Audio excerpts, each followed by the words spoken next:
السماوات وأهل الأرض وكل شيء هو في علمك كائن أو قد كان نقدم إليك بين يدي ذلك كله الصلوات والدعوات والفاتحة وياسين بنية التقرب إليك وبنية الحفظ وتحسيننا وأهلنا وأموالنا والمسلمين، وأن الله يكفينا شر الظالمين والمؤذين والحاسدين وجميع شرور خلقه، وبنية الشفاء ودفع البلاء وقضاء الحوائج وتفريج الكروب والهموم والغموم وقضاء الديون وغفران الذنوب والنصر والتأييد وصلاح ونجاح الأبناء والبنات والزوجات والفتح والقبول ونيل المطلوب وحسن الختام والتوفيق لصالح العمل ودوام الصحة والعافية وحصول البركة وسعة الأرزاق، وأن الله يفيض علينا كل ما فيها من خيرات وبركات وأسرار وفيوضات، وأن يجعل هذا البلد وسائر بلاد المسلمين في أمن وأمان وسخاء ورخاء على هذه النية وكل نية صالحة وعلى ما نوى أسلافنا الصالح، ونهدي ثوابها خصوصا إلى الشيخ العالم الفاضل الشيخ زين بن عبد الغني وجميع مشايخنا على هذه النية وكل نية صالحة، وإلى حضرة النبي الفاتحة. أعوذ بالله من الشيطان الرجيم. بسم الله الرحمن الرحيم. الحمد لله رب العالمين الرحمن الرحيم مالك يوم الدين، إياك نعبد وإياك نستعين اهدنا الصراط المستقيم صراط الذين أنعمت عليهم غير المغضوب عليهم ولا الضالين آمين. أعوذ بالله من الشيطان الرجيم. بسم الله الرحمن الرحيم. ياسين والقرآن الحكيم إنك لمن المرسلين على صراط مستقيم. تنزيل العزيز الرحيم لتنذر قوما ما أنذر آباؤهم فهم غافلون. وحق القول على أكثرهم وهم لا يؤمنون. إنا جعلنا في أعناقهم أغلالا فهي إلى الأذقان فهم مقمحون، وجعلنا من بين أيديهم سدا ومن خلفهم سدا فغشيناهم فهم لا يبصرون. وسواء عليهم أنذرتهم أم لم تنذرهم لا يؤمنون. إنما تنذر من اتبع الذكر وخشي الرحمن بالغيب وبشره بمغفرة وأجر كريم. إنا نحن نحيي الموتى ونكتب ما قدموا وآثارهم وكل شيء أحصيناه في إمام مبين. واضرب لهم مثلا أصحاب القرية إذ جاءها المرسلون إذ أرسلنا إليهم اثنين فكذبوهما فعجزنا بثالث فقالوا إنا إليكم مرسلون. قالوا ما أنتم إلا بشر مثلنا وما أنزل الرحمن من شيء إن أنتم إلا تكذبون. قالوا ربنا يعلم إنا إليكم لمرسلون وما علينا إلا البلاغ المبين. قالوا إنا تطيرنا بكم لئن لم تنتهوا لنرجمنكم وليمسنكم منا عذاب أليم. قالوا طائركم معكم إن ذكرتم بل أنتم قوم مسرفون. وجاء من أقصى المدينة رجل يسعى قال يا قوم اتبعوا المرسلين اتبعوا من لا يسألكم أجرا وهم مهتدون. وما لي لا أعبد الذي فطرني وإليه ترجعون. أتخذ من دونه آلهة إن يردني الرحمن بدر لا تغني عني شفاعتهم شيئا ولا ينقذون. إني إذا لفي ضلال مبين. إني آمنت بربكم فاسمعون. قيل ادخل الجنة قال يا ليت قومي يعلمون بما غفر لي ربي وجعلني من المكرمين. وما أنزلنا على قومه من بعده من جند من السماء وما كنا منزلين إن كانت إلا صيحة واحدة فإذا هم خامدون. يا حسرة على العباد ما يأتيهم من رسول إلا كانوا به يستهزئون. ألم يروا كم أهلكنا قبلهم من القرون أنهم إليهم لا يرجعون. وإن كل لما جميع لدينا محضرون. وآية لهم الأرض ميتة أحييناها وأخرجنا منها حبا فمنه يأكلون. وجعلنا فيها جنات من نخيل وأعناب وفجرنا فيها من العيون ليأكلوا من ثمره وما عملت أيديهم أفلا يشكرون. سبحان الذي خلق الأزواج كلها مما تنبت الأرض ومن أنفسهم ومما لا يعلمون. وآية لهم الليل نسلخ منه النهار فإذا هم مظلمون. والشمس تجري لمستقر لها ذلك تقدير العزيز العليم. والقمر قدرناه منازل حتى عاد كالأرجون القديم. لا الشمس ينبغي لها أن تدرك القمر والليل سابق النهار وكل في فلك يسبحون. وآية لهم أنا حملنا ذريتهم في الفلك المشحون وخلقنا لهم من مثله ما يركبون. وإن نشاء نغرقهم فلا صريخ لهم لهم ولا هم ينقضون إلا رحمة منا ومتاعا إلى حين وإذا قيل لهم اتقوا ما بين أيديكم وما خلفكم لعلكم ترحمون وما تأتيهم من آية من آيات ربهم إلا كانوا عنها معرضين وإذا قيل لهم أنفقوا مما رزقكم الله قال الذين كفروا للذين آمنوا أنطعم من لو يشاء الله أطعمه إن أنتم إلا في ضلال مبين ويقولون متى هذا الوعد إن كنتم صادقين ما ينظرون إلا صيحة واحدة تأخذهم وهم يخصمون فلا يستطيعون توصية ولا إلا أن يرجعون ونفخ في السور فإذا هم من الأجداث إلى ربهم ينسلون قالوا يا ويلنا من بعثنا من مرقدنا هذا ما وعد الرحمن وصدق المرسلون إن كانت إلا صيحة واحدة فإذا هم جميع لدينا محضرون واليوم لا تظلم نفس شيئا ولا تجزون إلا ما كنتم تعملون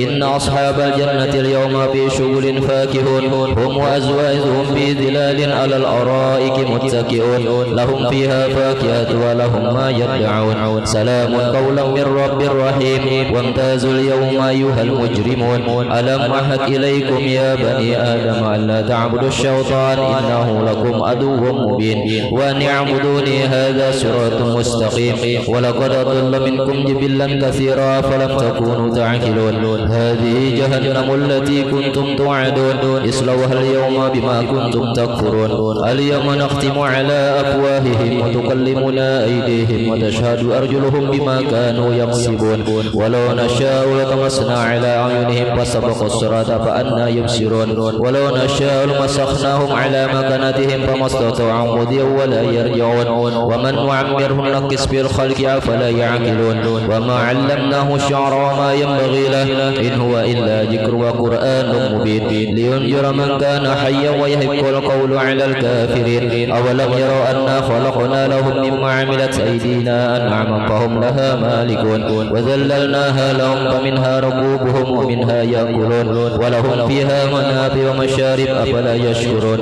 واتخذوا من دون الله آلهة لعلهم ينصرون لا يستطيعون نصرهم وهم لهم جند محضرون ولا يحزنك قولهم إنا نعلم ما يسرون وما يعلنون أولم ير الإنسان أنا خلقناه من نطفة فإذا هو خصيم مبين وضرب لنا مثلا ونسي خلقه قال من يحيي العظام وهي رميم قل يحييها الذي أنشأها أول مرة وهو بكل خلق عليم الذي جعل لكم من الشجر الأخضر نارا فإذا أنتم منه توقدون أوليس الذي خلق السماوات والأرض بقادر على أن يخلق مثلهم بلى وهو الخلاق العليم إنما أمره إذا أراد شيئا أن يقول له كن فيكون سبحان الذي بيده ملكوت كل شيء وإليه ترجعون صدق الله العظيم وصدق رسوله النبي الكريم سيدنا محمد الرؤوف الرحيم صلى الله عليه وسلم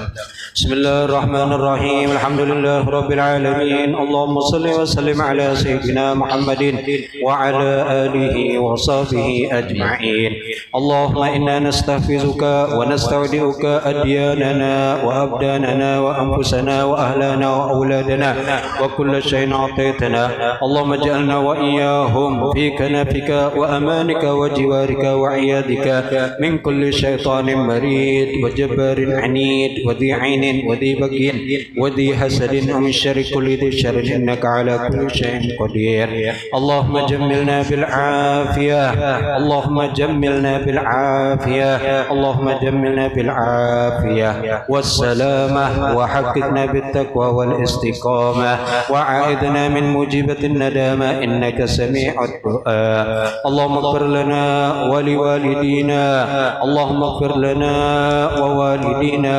ولأولادنا ومشايخنا ولإخواننا في الدين ولأصحابنا وأحبابنا ولمن أحبنا فيك ولمن أحسن إلينا والمؤمنين المؤمنين والمؤمنات والمسلمين والمسلمات يا رب العالمين. وصل اللهم على عبدك ورسولك سيدنا محمد وعلى آله وصحبه وسلم، وارزقنا كمال المتابعة له ظاهرا وباطنا في عافية وسلامة برحمتك يا أرحم الراحمين. وصلى الله على سيدنا محمد وعلى آله وصحبه وسلم، والحمد لله رب العالمين.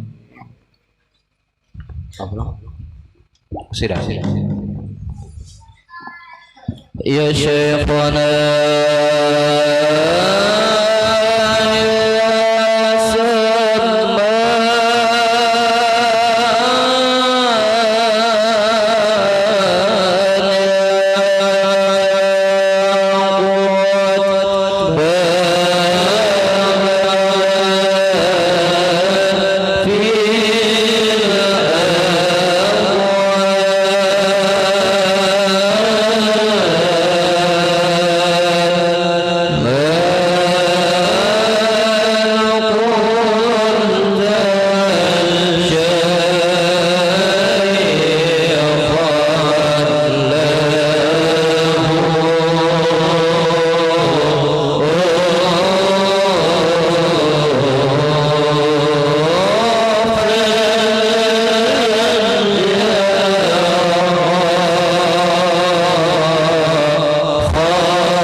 Astaghfirullahaladzim.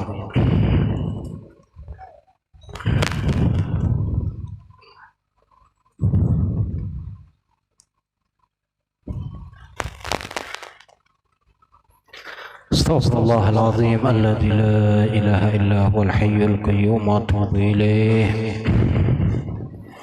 بنية القبول وتمام كل سول ومعمول وإلى حضرة سيدنا ونبينا الرسول صلى الله عليه وسلم وأهل بيته الكرام والصحابة والكرامة والتابعين وذريته أجمعين ثم إلى روح سيدنا الحسن البصري وسيدنا الجنيد البغدادي والشيخ عبد القادر الجيلاني والشيخ محمد بن عبد الكريم السماني المدني ومولانا الشيخ محمد أرشد بن عبد الله كلامبيان البنجري والشيخ محمد كشف الأنوار بن حجي إسماعيل البنجري والشيخ السيد محمد بن أمين الكتبي المكي والشيخ محمد الشرواني عبدان بانيل البنجري والشيخ محمد سلمان بن موليا والشيخ محمد سلمان بن عبد الجليل والشيخ محمد زيني بن عبد الغني البنجري وأصولهم وفروعهم أن الله يغفر لهم ويرحمهم ويعلي درجات في الجنة ويؤيد علينا من بركاتهم وأنوارهم وعلومهم ونفاتهم وخصوصياتهم وكراماتهم في الدين والدنيا والآخرة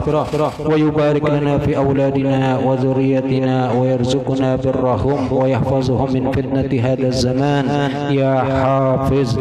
يا حافظ احفظنا وجميع الأهل والعيال من جميع الآفات والآهات والأذيات والبليات اللهم اجعل جمعنا هذا جمعا مرحوما وتفرقنا من بعده تفرقا معصوما واختم بالصالحة أعمالنا وطول أعمالنا في خير ولطف وعافية على هذه النية وكل نية صالحة وإلى حضرة النبي الفاتحة. أعوذ بالله من الشيطان الرجيم.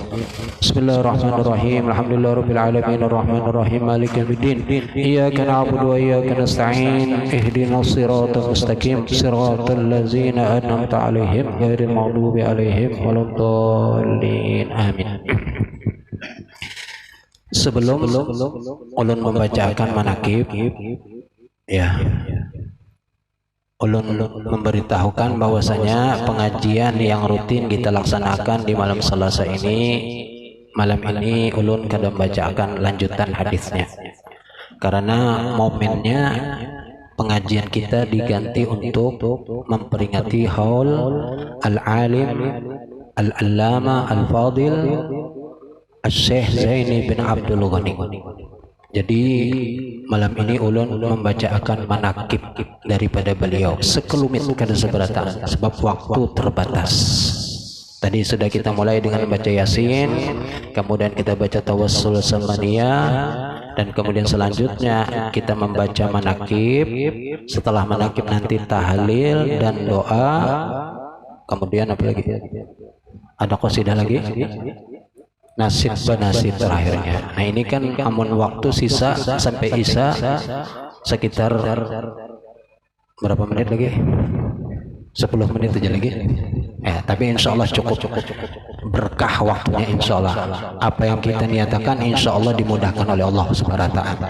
Dan apa yang kita gawi, yang kita laksanakan malam ini daripada kebaikan-kebaikan dari sudah Yasin, tawassul, tahlil, dan pembacaan manakib, yang ganjaran pahalanya kita hadiahkan khusus kepada guru kita, abah kita, baik ruh ataupun jasad, yaitu Al-Alim Al-Fadil Al-Syekh Zaini bin Abdul Ghani. Kepada beliau kita pahalanya kita hadiahkan malam ini seberataannya. Dan insyaallah malam ini ulun bacakan, mungkin ya sudah biasa mendengar, tapi itulah inda dzikri sholihin tanzilur rahmat. Ketika kita menyebut nama orang soleh, orang-orang yang baik, maka Allah turunkan rahmatnya. Semoga malam ini Allah curahkan rahmat yang sebanyak-banyaknya kepada kita yang hadir, kepada ada yang di sekitar di sini, baik laki-laki ataupun binian, dan semoga pertama dosa kita diampuni oleh Allah Subhanahu wa Ta'ala, kesalahan-kesalahan kita dihapuskan oleh Allah Subhanahu wa Ta'ala, dan juga hajat-hajat kita baik yang di dunia ini dan di akhirat dikabulkan oleh Allah Subhanahu wa Ta'ala, dan juga segala apa yang menimpa kita, penyakit ataupun cobaan, Allah cepat angkat daripada kita. Dan saudara-saudara kita yang memang lagi sakit, lagi ada tertimpa musibah, semoga Allah sembuhkan dari penyakit dan dihilangkan daripada segala musibahnya. Amin ya rabbal alamin.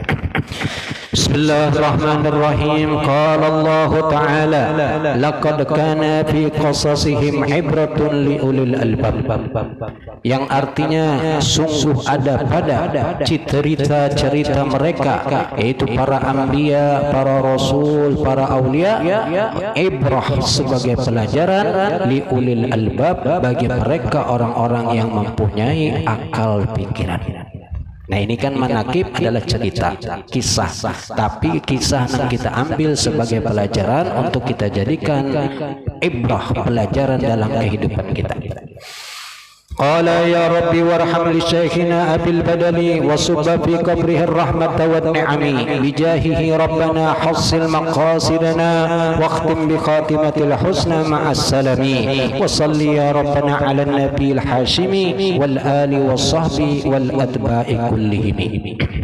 Bismillahirrahmanirrahim. Alhamdulillahilladzi ikhtassa qauman li mahabbatihi wa aqama qauman li khidmatihi wassalatu wassalamu ala ashrafil anbiya'i wal mursalin sayyidina wa maulana Muhammadin al-amin wa ala alihi wa ashabihi ajma'in. Amma ba'du, fahadhihi waraqatun qalilatun tahtawi ala ma'ani jazilah wa manakib azizah lil 'arif ar-rabbani wal 'alim as-samadani Abil Badali alladhi yatba'uhu al-tali wa yarji'u ilayhi al-ghali Syekh at-tariqah as-samaniyah fil mantiqah البنجرية الشيخ محمد زيني بن عبد الغني وسميناها بقية المحبين.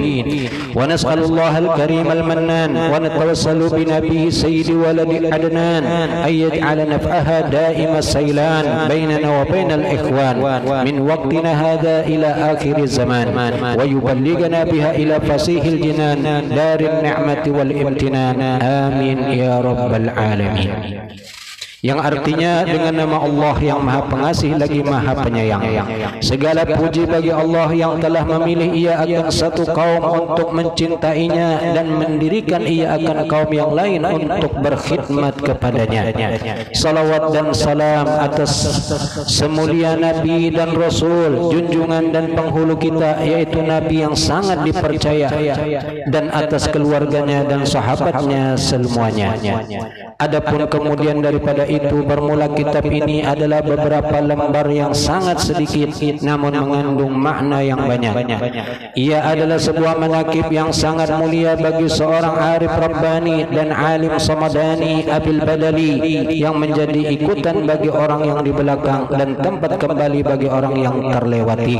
Syekh Tariqah Samaniyah di negeri Banjar yaitu Syekh Muhammad Zaini bin Abdul Ghani radhiyallahu an, dan kami beri nama beberapa lembaran ini dengan nama Bughyatul Muhibbin, yang artinya suatu yang sangat digemari oleh para pecinta. Dan kita memohon kepada Allah yang amat pemurah lagi amat memberi karunia, dan juga kita bertawassul dengan Nabi Muhammad sallallahu alaihi wasallam agar menjadikan manfaatnya tersebut terus mengalir di antara kita dan di antara saudara-saudara kita dari sekarang hingga akhir zaman, dan mengumpulkan akan kita semua ke dalam surga yang luas tanpa segala nikmat dan kesenangan. Amin ya rabbal alamin. Adapun sebelum kita membaca manaqib wali-wali Allah sebagaimana yang disebutkan di dalam manaqib Syekh Sayyid Muhammad Abdul Karim As-Samman Al-Madani, maka hendaklah kita terlebih dahulu berbaik sangka dengan mereka agar kita mendapatkan berkat dan amdad dari mereka, dan hendaklah kita menjauhi dari berburuk sangka kepada mereka karena mengakibatkan jauh daripada mendapat berkat daripada mereka sekalipun kita sudah berkhidmat kepada mereka 100 tahun lamanya. Bermula berbaik sangka kepada Allah Ta'ala dan Rasulnya dan hamba-hambanya yang soleh itu adalah wajib menurut ijma', sebagaimana sabda Rasul sallallahu alaihi wasallam, khaslatani laysa fawqahuma syai'un minal khairi husnul zanni billahi wa husnul zanni bi ibadillah, wa khaslatani laysa dunahuma syai'un minasy syarri su'uz zanni billah wa su'uz zanni bi ibadillah. Artinya dua perkara yang tiada ada di atas sesuatu yang lebih baik daripadanya, yaitu baik sangka kepada Allah dan baik sangka kepada hamba-hamba Allah, dan dua perkara yang tiada di bawahnya sesuatu yang lebih jahat daripadanya, yaitu buruk sangka kepada Allah dan buruk sangka kepada hamba-hamba Allah. Maka kita jaga dua macam, husnuzan billah, husnuzan bi ibadillah. Jaga terus, jangan sampai berubah sangkaan yang baik kita kepada Allah. Kemudian dua perkara yang harus kita hindari, buruk sangka kepada Allah, buruk sangka kepada hamba Allah. Dan telah diriwayatkan bahwa manakala dibaca manaqib orang-orang saleh dan para wali Allah, maka akan diturunkan oleh Allah beberapa rahmat kepada orang yang membacanya dan orang yang hadir mendengarkannya. Maka kita mengharap kepada Allah Ta'ala, mudah-mudahan dengan membaca manaqib ini Allah Subhanahu wa Ta'ala menurunkan rahmat yang luas kepada kita sekalian. Amin ya rabbal alamin. Selanjutnya qala Allah Ta'ala, wal baladut thayyibu yakhruju nabatuhu bi'izni rabbih walladhi khabutha la yakhruju illa nakida kadzalika nusarriful ayati liqaumi yashkurun. Yang artinya, dan bermula negeri atau tanah yang baik dan subur itu mengeluarkan ia akan tanaman-tanaman yang tumbuh subur dengan izin Allah, dan tanah yang tidak subur tidak akan mengeluarkan tanaman kecuali sulit tumbuhnya. Demikianlah seperti apa yang telah kami jelaskan dari ayat-ayat kami kepada orang-orang yang bersyukur. Bermula berkaitan dengan ayat ini, yaitu adalah tentang nasab beliau, yang mana ayat tadi menjelaskan negeri yang baik maka akan mengeluarkan orang-orang yang baik. Begitu juga dengan nasab yang bagus maka akan menurunkan nasab-nasab yang baik juga. Pohon buah pohon gugur kada jauh dari pohonnya. Itu peribahasanya. Buah jatuh tidak jauh dari pohonnya. Artinya apa? Keturunan itu tidak akan jauh daripada orang-orang yang sebelumnya. Jikalau orang sebelumnya itu bagus, maka insya Allah keturunannya pun akan bagus. Nah, berkaitan dengan ini yaitu nasab yang mulia yang kita hauli, Syekh Zaini bin Abdul Ghani. Bermula nasab beliau radhiyallahu anhu dari pihak ayahnya adalah Abdul Ghani bin Abdul Manab bin Muhammad Samman bin Muhammad Sa'ad bin Abdullah bin Al-Alim Al-Allamah Mufti Muhammad Khalid bin Al-Alim Al-Allamah Khalifah Hasanuddin bin Maulana Syekh Muhammad Arsyad Al-Banjari. Disampai kepada yang mulia Datuk Kalampayan. Datuk Kalampayan nasabnya terus lagi. Bisa dicari di Google. Kadang alih, amun dibuka ada juga, amun mau rajinan membuka kitab ada nasab beliau kan. Tapi ya amunnya koler tinggal picik keluar. Itu nasab dari ayah beliau dan bermula nasab beliau dari pihak ibu adalah Masliyah binti Sofiyah binti Iyang binti Muhammad Yusuf bin Al-Alim Al-Allamah Mufti Muhammad Khalid bin Al-Alim Al-Allamah Khalifah Hasanuddin bin Maulana Syekh Muhammad Arsyad Al-Banjari. Jadi dari abah sampai ke Datuk Kalampayan, dari ibu sampai juga ke Datuk Kalampayan. Ini nasab yang mulia memang. Kita kada kau mahiri itu pilihan Allah. Kita hari ini nasabnya sampai ke mana? Wallahu a'lam. Amun kita ini kan paling abah, kai, datuk. Ingat situ sudah paling kau benar ke atas lagi. Kada tahu. Itu memang kelemahan kita.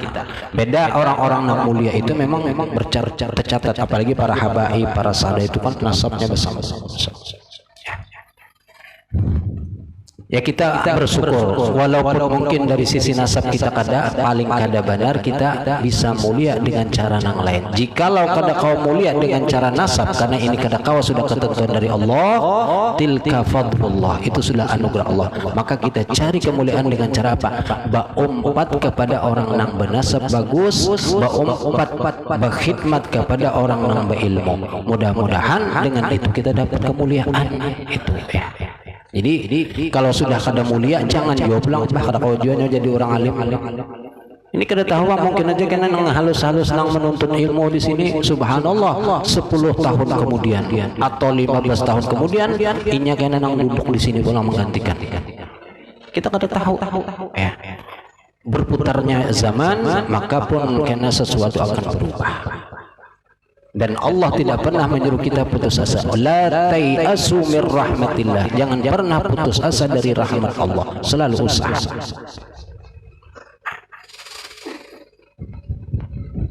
Maka berkumpul nasab orang tua beliau radhiyallahu anhu pada datunya yang kelima, yaitu Al-Alim Al-Allamah Mufti Khalid. Di situ terdapatnya nasab beliau antara abah dengan mama beliau. Dan lagi adalah radhiyallahu anhu ketika di dalam kandungan ibu beliau, maka ibu beliau radhiyallahu anhu diberi oleh Allah Ta'ala akan anugerah, yakni melihat cahaya laksana bulan purnama menuju ke dalam pangkuan beliau. Ini kan tanda-tanda mimpi adalah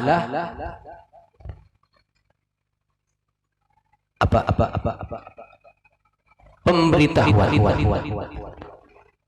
Mimpi itu salah satu pemberitahuan, karena wahyu sudah putus, kada lagi. Setelah Nabi wafat maka kada lagi wahyu turun.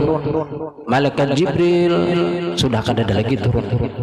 tugas malaikat Jibril kan menyampaikan wahyu kepada para nabi. Ketika nabi sudah kada lagi, maka malaikat Jibril pun kada turun lagi dan wahyu pun sudah putus.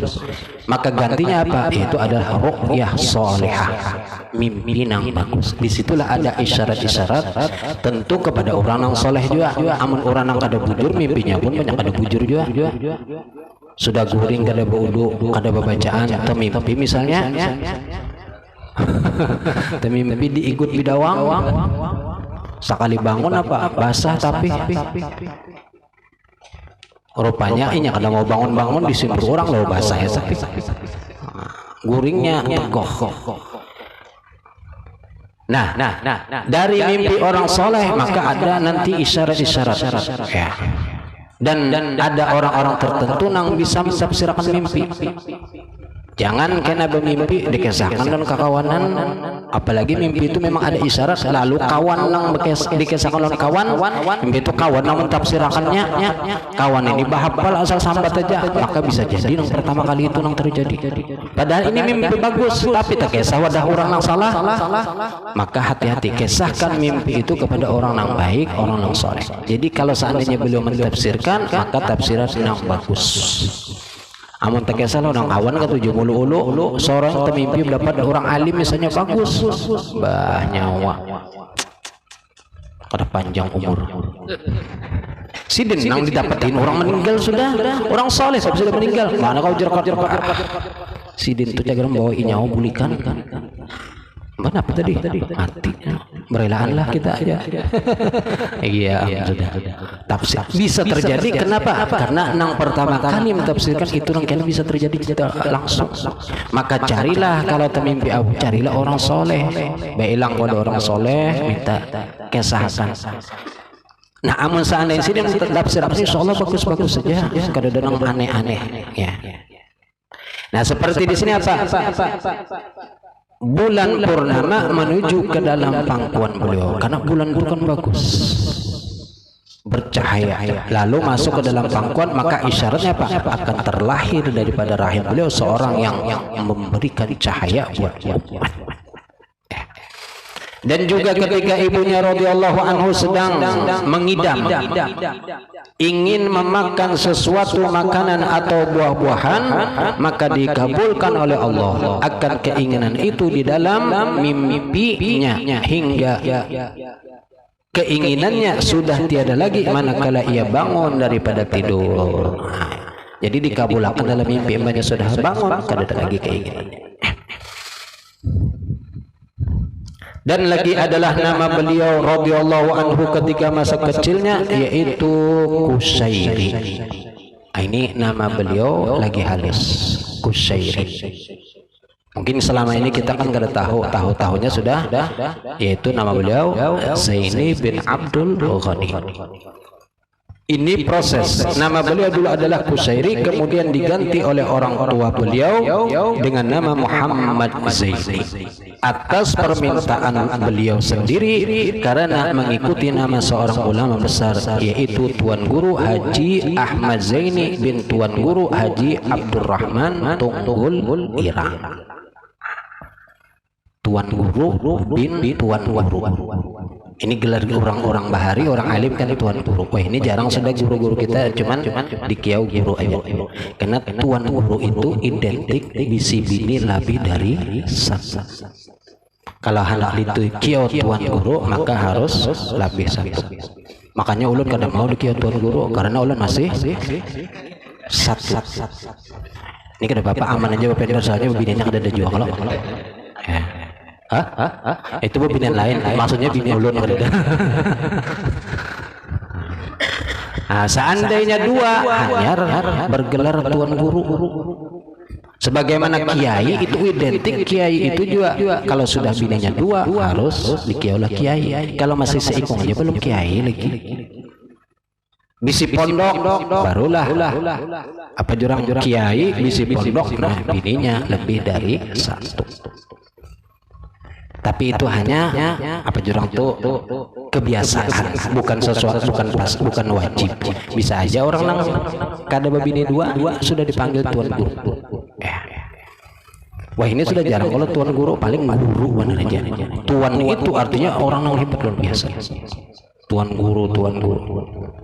Nah di sini beliau mengaran Kushairi. Jadi berganti ngaran itu sesuatu yang boleh dan sah-sah saja. Siapapun ada berganti ngaran silahkan. Kalau laki-laki maka menyembelih kambing 2 ekor pulang. Kalau bebinian kambing 1 ekor. Karena andak ini musalla islahul ummah. Jadi kita makanan kambing pulang. Kalau Anda berganti ngaran bertasmiyah, oke ditasmiyah ya kan pulang. Asal jangan bebinian bujang aja minta ba'asuh. Ini kena kalau maaf ya. Namun minta ba'asuh kan biasa mentasmiyah ba'asuh kalau di asuh sini. Namun bebinian sudah bujang umur 15 tahun 16 tahun minta berganti ngaran, minta ba'asuh, minta maaf. Bukan ulun kada mau, tapi fitnahnya gandal benar.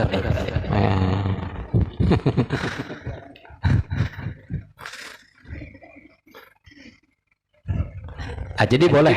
Kalau misalnya lagi halus di ngarani, mungkin karena orang tua kita bahari kada tahu, lalu di ngarani misalnya nang kada bagus atau kurang bagus, lalu hendak berganti ngaran silakan. Di zaman Rasul pun sahabat banyak yang berganti ngaran.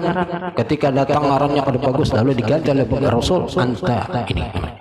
Babinian ngarannya kada bagus, maka diganti oleh Rasul juga. Ada beberapa orang sahabat-sahabat yang diganti oleh Rasul ngarannya. Jadi boleh.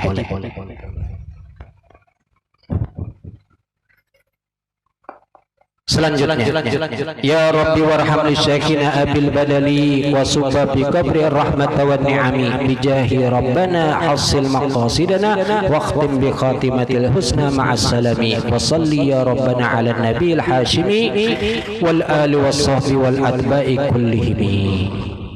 Qala Allah Ta'ala yarfa'illahu alladhina amanu minkum walladhina utul ilma darajat wallahu bima ta'maluna khabir. Yang artinya selagi meninggikan oleh Allah akan orang-orang yang beriman di antara kamu dan orang-orang yang diberi ilmu pengetahuan beberapa derajat, yaitu kemuliaan di dunia dan akhirat. Dan bermula Allah Ta'ala adalah yang amat mengetahui dengan barang yang kamu perbuat. Di sini dimulai dengan firman Allah, yarfa'illahu alladhina amanu minkum walladzina utul ilma darajat. Allah mengangkat, meninggikan derajat di antara kita seberataan, yaitu pertama dengan sebab apa? Beriman dengan Allah. Yang kedua yaitu dengan sebab diberi ilmu, Allah tinggikan derajat. Tadi kita masalah nasab bisa menjadikan seseorang mulia dengan sebab nasab. Jikalau nasab kita kadada bisi, kadada kemuliaan, taruhlah biasa-biasa aja, maka untuk mencari derajat tinggi carilah dengan cara ladzina amanu, itu beriman kepada Allah dan menuntut ilmu. Seorang budak ngaran beliau diabadikan di dalam Al-Quran, yaitu siapa? Luqmanul Hakim. Bahkan ada ulama menyebutkan Luqman ini mencapai derajat Nabi. Begitu mulianya, begitu hebatnya, padahal beliau ini budak orang hitam. Tapi karena beliau berguru menuntut ilmu, bahkan disebutkan guru-guru beliau itu para anbiya, karena beliau hidup ini kan di zaman Bani Israel.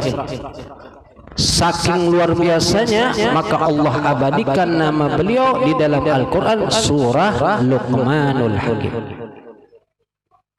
Dan makam beliau ada di kota Mesir. Nah, sebagian memadahkan beliau ini adalah nabi, tapi sebagian lagi mengatakan karena syarat nabi itu adalah orang merdeka, sedangkan beliau adalah budak, maka kada masuklah sebagai nabi. Ala kulli hal beliau derajatnya luar biasa tinggi. Sebab apa? Karena ilmu menjadi mulia. Nah, kita yang biasa-biasa ini, maka ayo mari kita sama-sama menuntut ilmu, bukan tujuan untuk jadi mulia, tapi untuk menjadi dekat, mendapat ridhonya Allah Subhanahu wa Ta'ala. Itu intinya kita. Yarfa'illahu alladhina amanu minkum walladhina utul ilma darajat. Darajat ini beberapa derajat, bukan satu derajat. Yang mana beberapa derajat di antara orang yang bukan beriman dan orang yang kadab ilmu. Dan Ibnu Abbas mengatakan satu derajat itu saja. Ini kan beberapa derajat. Satu derajat itu sudah kedudukannya seperti antara langit dan bumi. Lalu bagaimana beberapa derajat tingginya orang yang mendapatkan ilmu? Nah, alhamdulillah di dalam musalla ini setiap malam Selasa ada pengajian untuk kita mendapatkan ilmu. Semoga derajat kita diangkat oleh Allah Subhanahu wa taala. Amin ya rabbal alamin. Kemudian dan bermula orang yang pertama mengajar serta membimbing beliau adalah orang tuanya dan nenek beliau sendiri yang mengajarkan akan ilmu tauhid. Pertama belajar ilmu tauhid, tapi tentu setelah paham amun halus-halus ini dilajari tauhid tatawaan aja nya udah paham. Tapi sudah akal, sudah paham, baru dilajarkan. Kayak ini mungkin paham, ini paham. Tapi kalau ini yang halus ini ternyata tawa aja. Tahu kan tauhid, tahu aja. Napa tauhid? Wadah. Padahal memang kewajiban dulu kita awwalu wajibin alal insani ma'rifatul ilahi bistiqamah. Permulaan kewajiban atas manusia setiap orang itu adalah ma'rifatullah, mengenal Allah. Tapi kada kawa nang halus-halus maka harus dilajari nang lain-lain dulu. Tauhid setelah itu.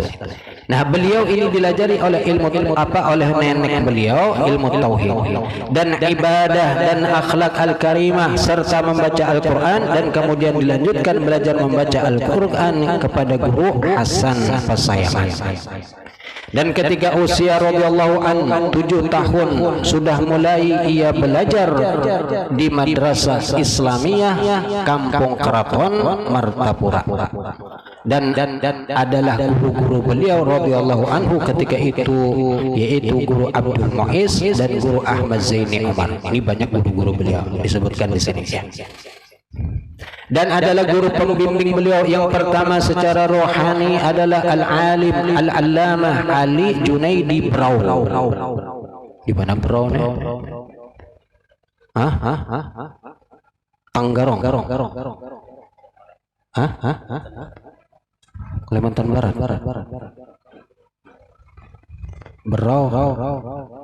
Kalimantan Timur. Kalimantan Barat Pontianak.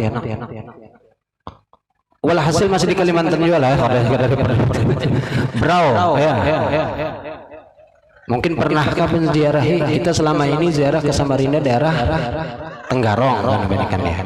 Nah, ini terlewatkan Syekh Ali Junaid Brau bin Al-Alim Al-Fadil Qadi Muhammad Amin bin Al-Alim Al-Allam Mufti Al-Hajj Jamaluddin bin Maulana Syekh Muhammad Arsyad Al-Banjari, turunan Syekh Muhammad Arsyad juga.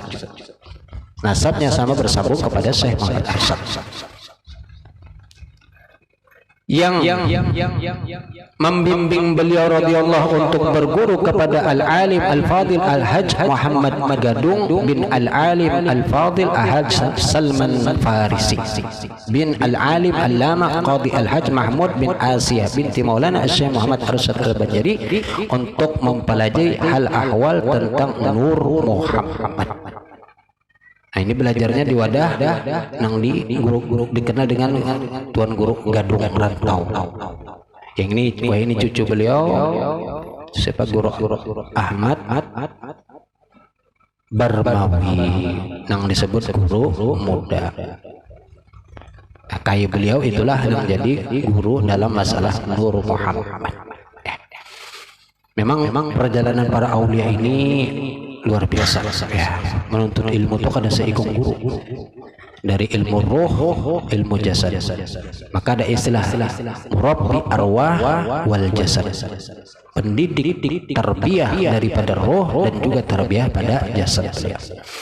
Dan adalah asyal murabbi al-mursyid atau yang membimbing beliau secara khusus dalam menjalani tarbiyah as-sufiyah, yaitu al-alim al-allama Syekh Muhammad Syarwani Abdan Bangi. Nah, ini yang dalam masalah tasuluk sufi, maka yang membimbing adalah guru Bangir. Dan memang Guru Bangil terkenal seorang suluk, seorang yang khumul, apa jurang tuh, kada ketahuan. Wilayahnya beliau itu kada ketahuan. Ketika masa hidup beliau biasa-biasa saja. Setelah beliau meninggal hanya naik.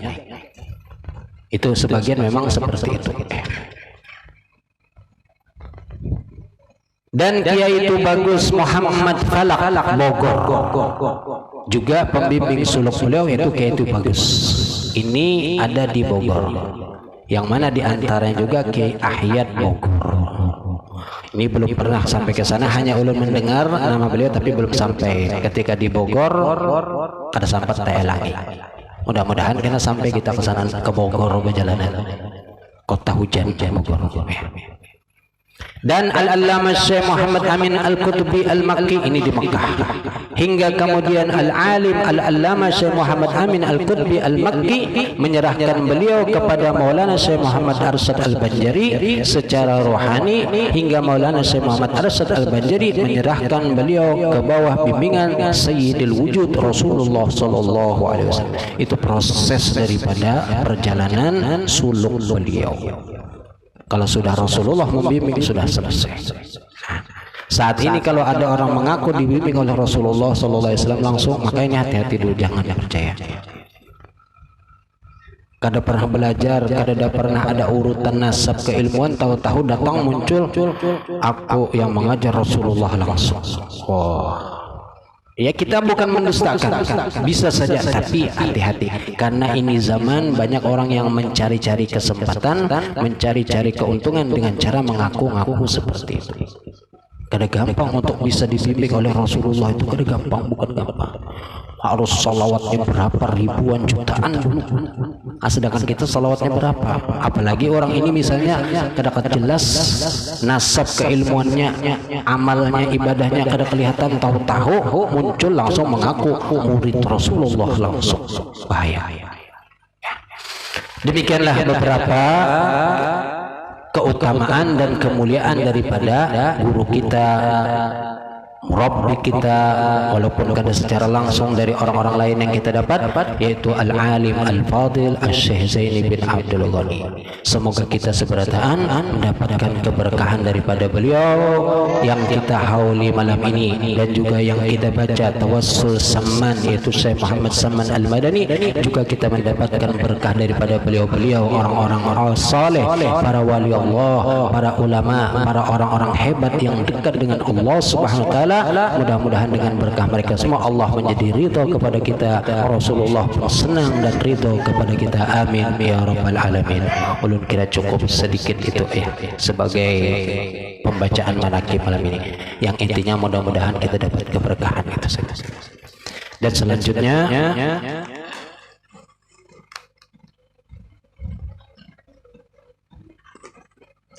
pembacaan apa tadi?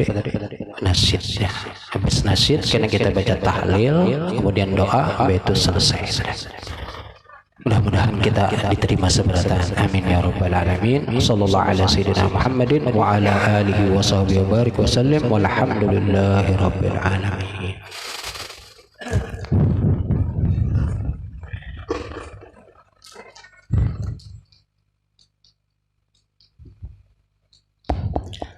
الذين آمنوا وتطمئن قلوبهم بذكر الله على بذكر الله تطمئن القلوب فاعلم أنه لا إله إلا الله لا إله إلا الله لا إله إلا الله سيدنا محمد رسول الله صلى الله عليه وسلم لا إله إلا الله لا إله إلا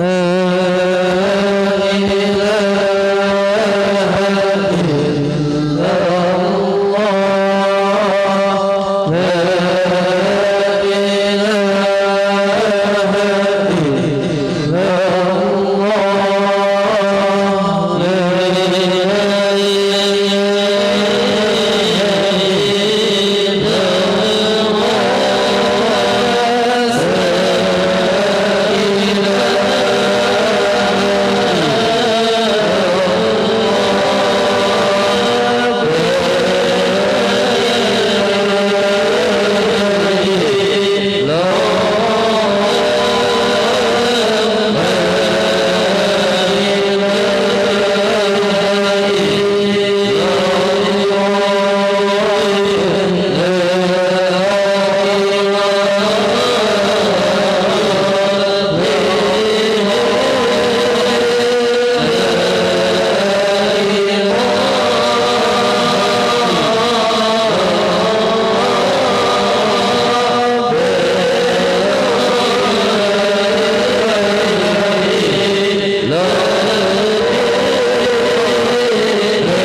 Alhamdulillah